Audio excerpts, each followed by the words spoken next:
కోయడానికి కష్టంగా ఉందని ఈ దుంప కూరని వండుకోవడం మానేస్తే ఎలా చెప్పండి?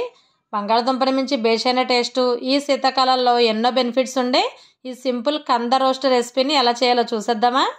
కందని కట్ చేసేటప్పుడు చేతికి కొద్దిగా ఆయిల్ రాసుకుని పైన చెక్కంతా తీసేసి చక్కగా ఇలా చిన్న చిన్న ముక్కల్లా కట్ చేసేసుకోవాలి. కందని ఇలా పచ్చిగా వేయిస్తే ముక్కలు నూనె ఎక్కువ పీలుస్తాయి. అందుకని కుక్కర్లో వేసి 1/2 స్పూన్ సాల్టు, 1/2 స్పూన్ పసుపు, ఇలా మామిడి వరుగులు నానబెట్టిన నీళ్లు కానీ చింతపండు నీళ్లు కానీ పోసి ఒక్క విజిల్తో ఉడికించుకుంటే చాలు.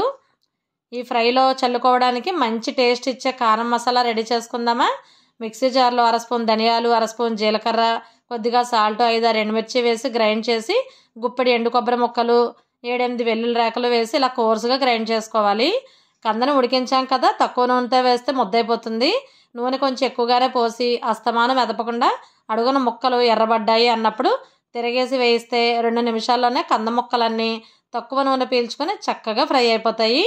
ఇలా ఎర్రగా వేగిన కంద ఫ్రైని జాలిగరిటతో తీసేసి తర్వాత బాండీలో ఆయిల్ కూడా మొత్తం తీసేసి ఫ్రై చేసుకున్న ముక్కల్ని బాండీలో వేసి మనం గ్రైండ్ చేసుకున్న కొబ్బరి కారాలని ఒక 3 చెంచాలు చల్లి ఒక 1/2 నిమిషం పాటు వేయిస్తే నోరూరించే కంద రోస్ట్ ఫ్రై ఇలా సింపుల్గా రెడీ అయిపోతుంది. ఈ టేస్టీ ఫ్రైని వేడివేడిగా నెయ్యి కలిపిన అన్నంలోనూ తినచ్చు, ముద్దపప్పు అన్నంలో తిన్నా సరే చాలా బాగుంటుంది. సీజనల్ రెసిపీస్లో తప్పకుండా ట్రై చేయాల్సిన రెసిపీ. ఆరోగ్య ప్రయోజనాలు కూడా చాలానే ఉన్నాయండి.